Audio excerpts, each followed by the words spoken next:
Assalamualaikum dan salam sejahtera. Saya Luqman Haris. Anda sedang menonton Pantau Agenda Reformasi, di mana seperti biasa kita akan memantau dan membincangkan pelbagai agenda reformasi yang dijanjikan dan juga yang sedang jalan dilaksanakan oleh kerajaan. Dan sudah tentu agenda reformasi tidak hanya terhad kepada kerangka ataupun perkara-perkara dan hal ehwal di dalam negara, tapi juga melibatkan perkara-perkara yang penting seperti dasar luar negara. Dan yang sering menggamit perhatian sekarang adalah lawatan kerja yang di-Pertua Dewan Rakyat Tan Sri Johari Abdul ke China, dan antara yang terbaru adalah belia Malaysia khususnya yang belajar di China digesa agar kembali ke tanah air bersama ilmu dan kepakaran untuk menyokong dan menerajui pembangunan negara, lebih-lebih lagi dengan perubahan landscape ekonomi di rantau ASEAN pada masa kini. Tan Sri Johari Abdul berkata, generasi muda memainkan peranan penting sebagai pemimpin baru yang perlu mengumpul tenaga, sumber, ideologi, bakat dan wawasan mereka untuk memastikan Malaysia mampu memimpin serta bersaing dengan negara besar di rantau ini. Beliau turut menasihatkan rakyat Malaysia supaya menimba ilmu sebanyak mungkin dari China dan membina hubungan. Beliau berkata demikian dalam syarahan umum kepada pelajar Malaysia di Universiti Tsinghua, Beijing pada Isnin. Terdahulu semasa lawatan ke universiti itu, Johari turut mengadakan pertemuan dengan Presiden Universiti Tsinghua, Wang Zikin. Johari berkata negara ASEAN, terutama Malaysia, perlu lebih banyak melabur dalam pendidikan dan pembangunan bakat. Menurutnya, pihak universiti juga harus menawarkan khusus seperti pembangunan mampan, teknologi dan keusahawanan yang bersesuaian dengan keperluan masa depan ekonomi. Katanya gaya kepimpinan baru sedang berlaku di rantau ASEAN apabila generasi muda mula bangkit, mengambil inisiatif dan mengubah dunia. Johari bersama delegasi Parlimen Malaysia dalam lawatan rasmi 4 hari ke Beijing hingga Khamis ini atas undangan pengurusi jawatan kuasa tetap Kongres Rakyat Kebangsaan Republik Rakyat China Zhou Leiji susulan pertemuan dua hala pemimpin legislatif itu pada 18 Mei lepas di Kuala Lumpur.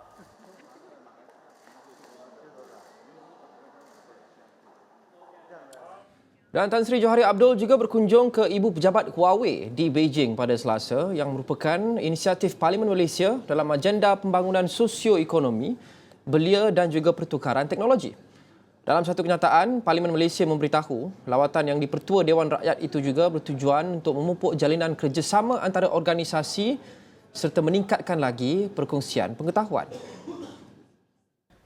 Johari dalam kenyataan tersebut berkata, beliau menyedari kepimpinan belia telah sekian lama menjadi penggerak dalam membentuk hala tuju negara dan masyarakat.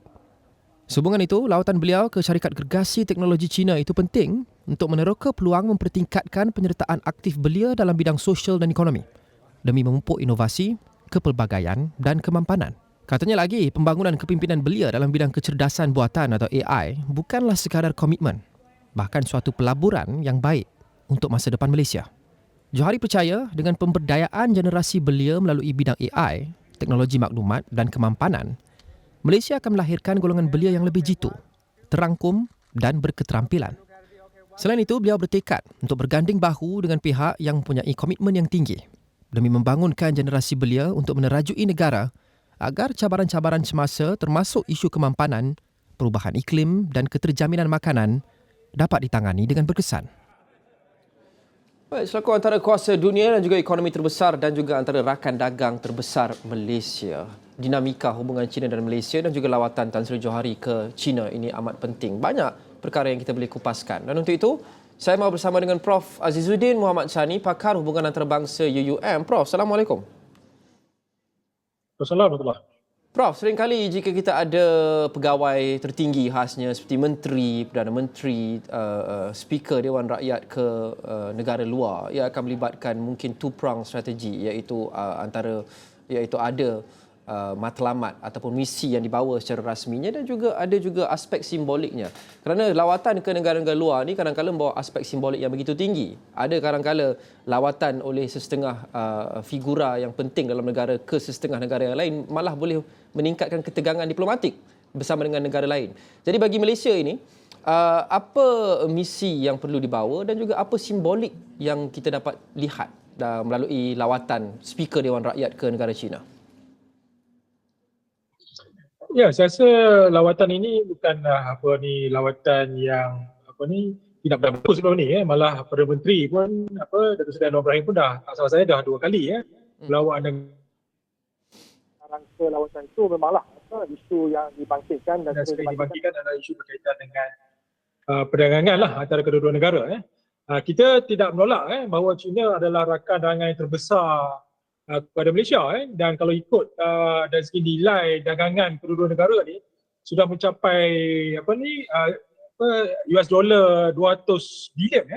Jadi kalau dikalikan dengan dolar Amerika, jadi kalau dikalikan dengan ringgit Malaysia, saya rasa hampir mencecah mungkin $1 trilion nilai dagangan kedua-dua negara lah. Jadi dalam konteks itu saya rasa sangat penting hubungan sebenarnya erat antara kedua-dua negara ini yang mana perlu diteruskan kerana ia beri impak baik dari sudut ekonomi. Cuma dalam konteks diplomasi ataupun politik memang kita melihat kerjasama antara kedua negara ini ada naik turun lah. Dan naik ini banyak juga bergantung kepada keadaan serantau dan global ketika itu.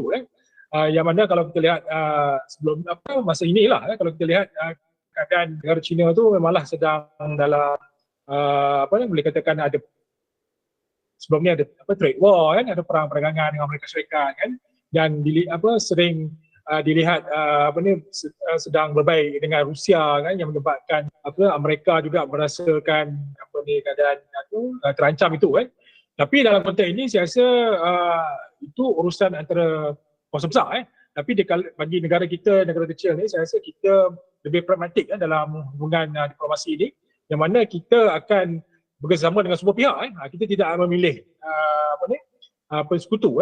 Walaupun kalau kita lihat pada tahun 1970-an tu kita pernah berpihak kepada pihak barat tapi sejak tahun 1970-an bermula dengan 1974 lah bila kita mulakan hubungan diplomatik dengan China yang mana kita lihat bahawa kita makin terbuka dan kita jadi negara berkecuali kerana matlamat kita adalah keamanan sejagat dan serantau dan China yang sebelum ni bukanlah rakan dagangan terbesar tapi kali ini ada rakan dagangan terbesar kita. Jadi kita merasakan bahawa memtingkatkan hubungan yang baik antara kedua negara ini adalah matlamat yang bagus untuk kepentingan nasional Malaysia dan juga serantau secara keseluruhannya lah. Jadi saya rasa lawatan yang dilakukan oleh Speaker Dewan Rakyat Tan Sri Johari Abdul satu yang saya rasa signifikan lah lagi menambah eratkan lagi lah hubungan kedua negara.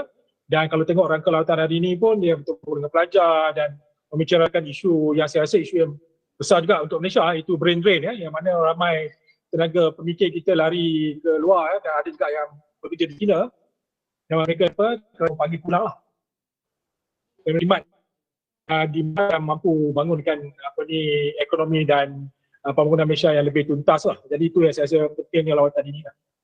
Ya, saya tak mau bertanya terlalu banyak, Prof, berkenaan dengan apa patut menjadi pendirian Malaysia di sebalik kuasa-kuasa besar yang bertelagah ataupun ada ketegangan di antara mereka kerana jawapannya akan kekal sama walaupun kerajaan berbeza. Jawapannya akan kekal seperti mana yang paling baru ini Perdana Menteri sebut dalam ucapan beliau diunggah di PBB bahawa Malaysia kekal akan mengambil pendirian berkecuali dan neutral. Tetapi secara realistiknya, Prof, pertama sekali adakah itu realistik dan keduanya adalah apa cabaran untuk menjadi pelanduk yang kekal neutral di tengah-tengah badak dan juga gajah yang mungkin sedang bertelagah?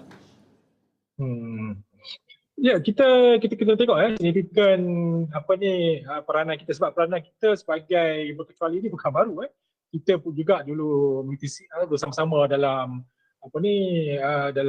gabungan negara-negara berkecuali yang kita juga bersama dalam ZOFAN Zone of Peace, Freedom and Neutrality dan polisi itu bukan polisi baru, polisi yang lama dulu, terutama sejak Tun Abdul Razak sehinggalah ke hari ini adalah polisi yang sama. Jadi saya rasa ini matlamat negara kita lah sebab kita saya rasa realistik dengan keadaan dalam negara kita ni yang mana kita sebuah negara kecil dan untuk peranan seolah sebagai kuasa besar tu kita tidak ada kemampuan kepada itu. Jadi yang penting kita ialah sekiranya ada kerjasama dan dikala negara-negara besar terutama China yang cuba melancarkan polisi Belt and Road Initiative misalnya BRI yang saya rasa beri signifikan juga kepada ekonomi Malaysia kalau kita memberi kesempatan terhadap itu dan saya rasa ini juga sama dengan Amerika Syarikat sebelum ni DPA-nya sebagainya. Jadi saya rasa kita akan melihat apa potensi ada yang boleh dihasilkan oleh kawasan besar ni, dan kita ambil kesempatan ke arah itu, dan tidak terlibat dengan apa-apa konflik yang berlaku dalam ruang lingkup serantau ini. Misalnya sekarang ni kita dibicarakan tentang isu Taiwan. Saya rasa kita boleh menyatakan pandangan tentang isu itu, tapi kita tidaklah berbagi pandangan yang bercorak hostile terhadap China ataupun Amerika Syarikat dalam konteks ini. Dan kita pun sebelum ni pun agak tegas apabila berlaku percemburuan kapal terbang China ke ruang udara di Sarawak. Jadi kita pun menyatakan pandangan yang tegas terhadap perkara itu yang berlaku. Malam-malam baru-baru ni pun kita ada hantar juga signal diplomatik kepada China isu-isu semasa. Jadi dalam konteks ini saya rasa ada ketegasan di pihak Malaysia sekiranya ada perkara yang boleh mengganggu gugat ataupun melanggar kepentingan kita, tapi dalam masa sama juga kita lebih pragmatik dalam meraih hubungan diplomasi yang baik. Ini yang disebut sebagai hedging politik. Dalam hubungan diplomasi kita sebut sebagai hedging. Maksudnya kita tegas dalam satu isu tapi dalam masa sama kita bekerjasama, sebab kepentingan bekerjasama itu lebih mendahului daripada kepentingan kalau kita berkonflik dengan negara-negara besar ini. Kerana dia tidak akan beri manfaat kepada rantau inilah. Dan paling penting saya rasa satu lagi, kita juga faham bahawa Malaysia ni di Laut Cina Selatan ni adalah laluan dagangan yang besar. Dan nilai dagangan sebelum ni pun saya dah sebut, nilai dagangan di Laut Cina Selatan itu saja berjumlah 5 euro. Jadi tak ada siapa negara yang mau konflik berlaku di Laut Cina Selatan walaupun ada krisis di situ. Jadi selain dalam masuk sini, maksudnya di sini bahawa China misalnya akan siasat akan mau menjalinkan hubungan baik dengan Malaysia kerana dia tahu kepentingan Laut Cina Selatan itu dan juga Selat Melaka itu pada ekonomi dan rancangan BRI juga oleh China. Jadi ada kepentingan China yang mau melihat keamanan yang dihadapi Malaysia, dan sama juga ada kepentingan nasional juga Malaysia kiranya kita mau meneruskan hubungan yang baik dengan China lah. Baik. Kita akan melihat seketika, kita kembali bersama dengan Prof. Azizuddin Mohamed Sani untuk membincangkan lawatan speaker atau yang di-Pertua Dewan Rakyat ke China. Pantau agenda reformasi akan kembali.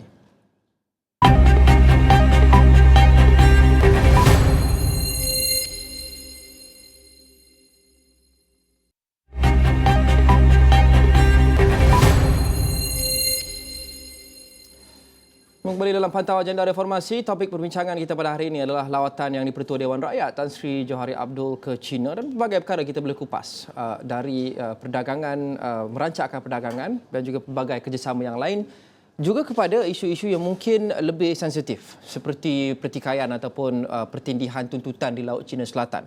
Dan yang terbaru berkenaan dengan itu adalah China semalam mengesahkan semula tuntutan ke atas Pulau Huang Yan atau Scarborough Shoal yang dipertikaikan di Laut Cina Selatan selepas kerajaan Filipina menuduhnya meletakkan halangan untuk menghalang bot nelayan memasuki kawasan tersebut.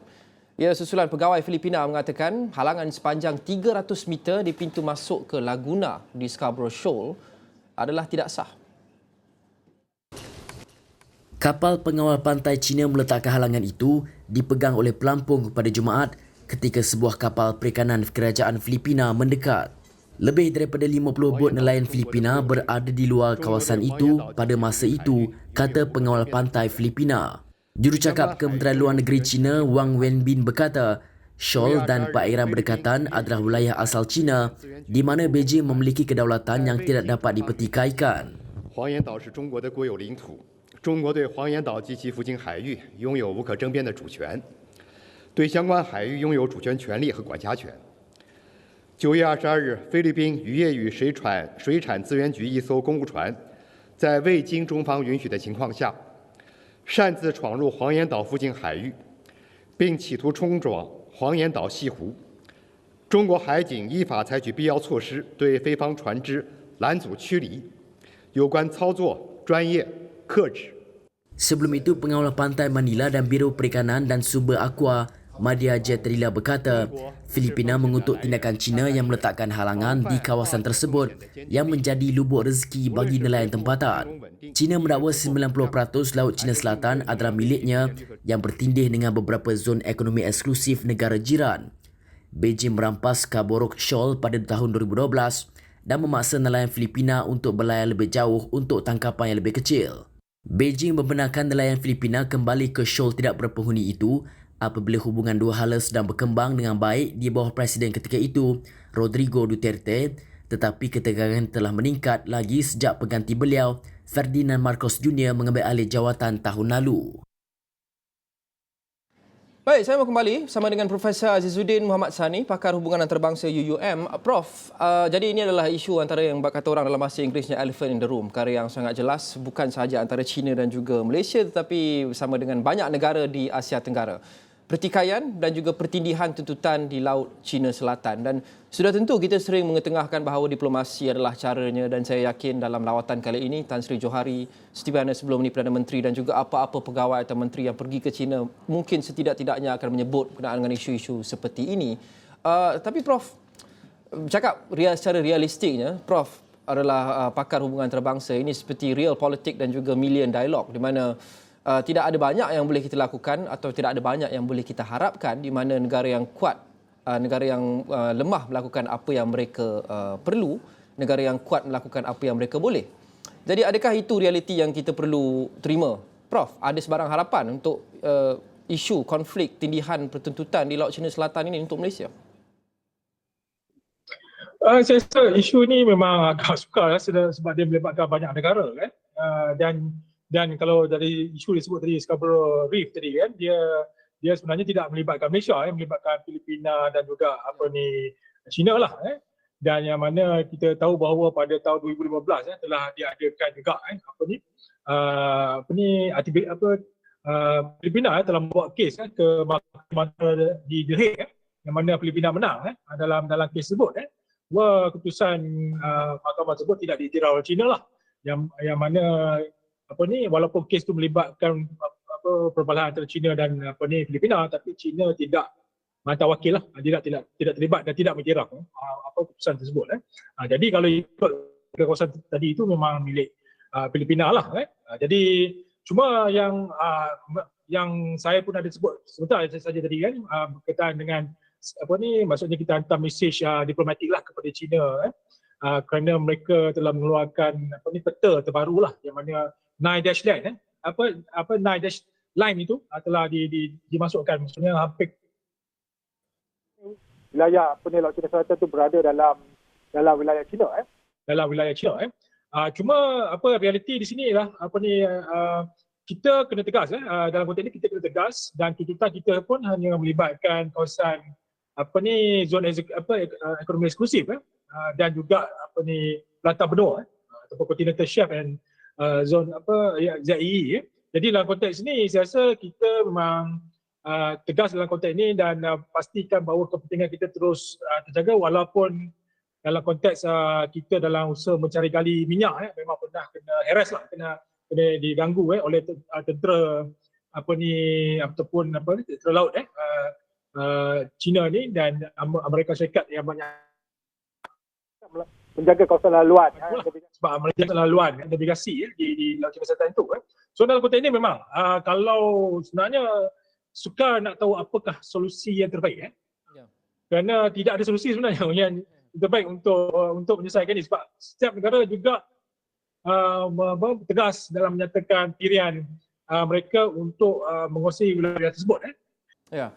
Itu tadi kita bercakap berkenaan dengan kecenderungan negara-negara Asia Tenggara termasuk Malaysia untuk mungkin lebih berpihak kepada China atau Amerika Syarikat, dua kuasa besar dunia, dan juga prinsip berkecuali dan neutral kita. Tapi Prof, adakah perlakuan yang semakin agresif oleh China di Laut Cina Selatan ini mungkin akan mewujudkan satu ruang untuk Amerika Syarikat mengambil kesempatan untuk memikat negara-negara ASEAN tak kala ketidakpuasan hati mereka semakin meningkat dengan tindakan-tindakan China di laut ini?